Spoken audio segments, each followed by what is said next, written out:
Ibu-ibu yang dimuliakan oleh Allah Subhanahu wa taala, anak itu pada hakikatnya sebenarnya ada 4 golongan. Jadi ini bukan hanya untuk anak-anak Azmi, bukan, tapi untuk anak-anak kita sekalian. Kita boleh mengoreksi, karena anak-anak itu sekali lagi ada 4 jenis. Yang pertama adalah jenis anak yang qurrata a'yun, sebagaimana yang kita minta kepada Allah Subhanahu wa taala di dalam Al-Qur'an, Rabbana hab lana min azwajina wa dzurriyyatina qurrata a'yun. Ini jenis anak yang pertama. Jenis anak yang qurrata a'yun ini anak yang seperti apa? Jenis anak yang qurrata a'yun ini adalah anak yang senantiasa melakukan kebaikan tanpa menunggu perintah daripada kedua orang tuanya ataupun orang lain. Jadi mulai di kehamilan dia menenangkan dan menyenangkan. Ketika kemudian dilahirkan betul-betul ditunggu dan betul-betul membuat semua keluarga senang. Kemudian di masa kecilnya tumbuh dengan indah. Kemudian betul-betul menyenangkan dalam keluarga. Kemudian dia senantiasa melakukan kebaikan. Mungkin anak-anak ini waktunya belum ngaji, dia mau ngaji. Kemudian dia sopan dan lain sebagainya. Maka anak-anak yang seperti inilah jenis anak-anak yang qurrata a'yun. Kemudian yang kedua adalah jenis anak yang dzurriyyatan thayyibah. Dzurriyyatan thayyibah itu adalah cucu-cucu yang baik atau keturunan yang baik. Anak yang dzurriyyatan thayyibah seperti apa? Anak yang dzurriyyatan thayyibah ini dia mau melakukan kebaikan, tapi mesti diperintah dulu. Yuk nih introspeksi nih. Jadi emaknya nih, masya Allah butuh tenaga ekstra untuk ngasuh anak-anak yang seperti ini. Ayo sayang bangun, nih udah jam 7 nih. Baru anak tuh bangun. Mandi nak, lama banget nih mau mandinya. Mutar-muter main, nah seperti itu. Mandi sayang, baru mau mandi. Setelah itu nanti sarapan sayang, sarapannya lama. Apalagi kalau diperintah untuk belajar, dia mau, tapi mesti nunggu perintah. Jadi nunggu intervensi daripada kedua orang tuanya. Makanya terkadang ibu-ibu yang punya anak yang dzurriyyatan thayyibah, ini punya anak 1, 2 udah mengatakan, punya anak 2 ataupun 3 rumahnya udah kayak kapal pecah.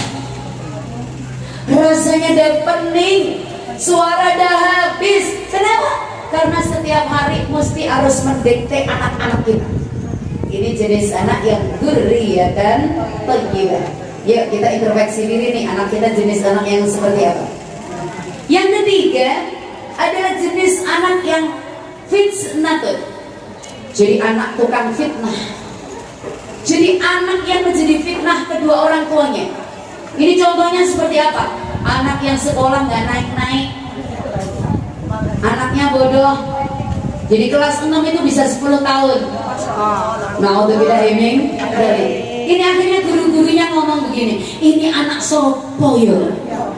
Akhirnya kebaca orang tuanya, oh pantes anaknya si Fulan. Dulu Fulan ketika kecilnya juga bodoh kayak dia. Jadi ibunya yang sudah pendidik setengah mati, bapaknya barangkali yang juga sudah keras setengah mati, tapi ternyata tetap kena dampak daripada tingkah laku si anak. Atau kalau itu udah anak yang suka bolos. Jadi bolos, waktunya sekolah pergi di mall, waktunya sekolah naik motor, yang suka kebut-kebutan, kemudian knalpotnya dicopot, nah begitu, ya kan? Akhirnya kemudian orang lain ngomong, ya Allah iki anake sapa to yo? Kayak punya sepeda motor sendiri, kayak punya telinga sendiri, mandar cepat-cepat mati loh gitu. Itu jenis anak yang fitnah, anak yang menjadi fitnah kedua orang tuanya. Padahal nih orang tuanya di rumah cerewetnya udah setengah mati. Padahal didiknya di rumah masya Allah tiap hari dah cubitan dah pukulan.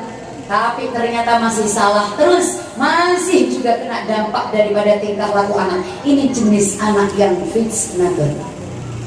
Dan yang terakhir, jenis anak yang keempat adalah jenis anak yang atwalakum. Apa nih jenis anak yang atwalakum? Anak yang menjadi musuh, jangankan musuh lingkungannya, jangankan musuh keluarganya, musuh orang tuanya sendiri.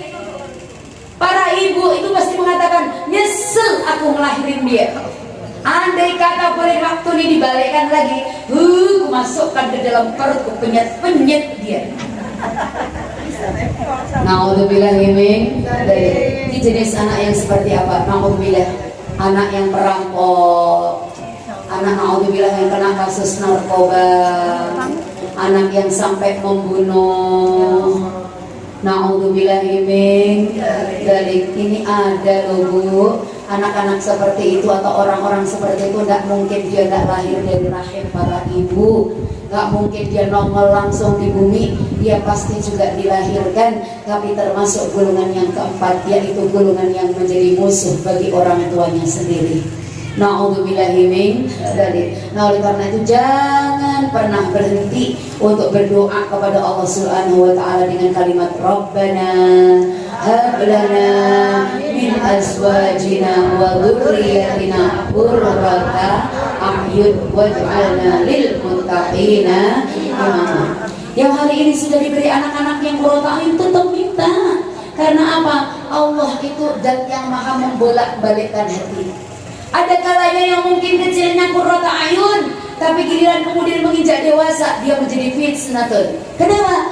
Anaknya nggak nurut ketika menikah. Nikahnya nekat, kawin lari, nggak bilang sama orang tuanya. Dia cintanya sudah seperti Laila dan Majnun. Seperti itu. Ya, naudzubillahimin dzalik. Ibu pasti akan mengatakan, kecilnya dia baik, sekolahnya dia padahal baik, akhlaknya padahal dia baik, dia sama sekali tidak pernah nyakitin hatiku, tapi kenapa ketika memilih jodoh ia sama sekali tidak nurut, bahkan kemudian ia berani meninggalkanku. Nah, kalau punya anak kayak begini maunya dicites saja. Ya atau tidak?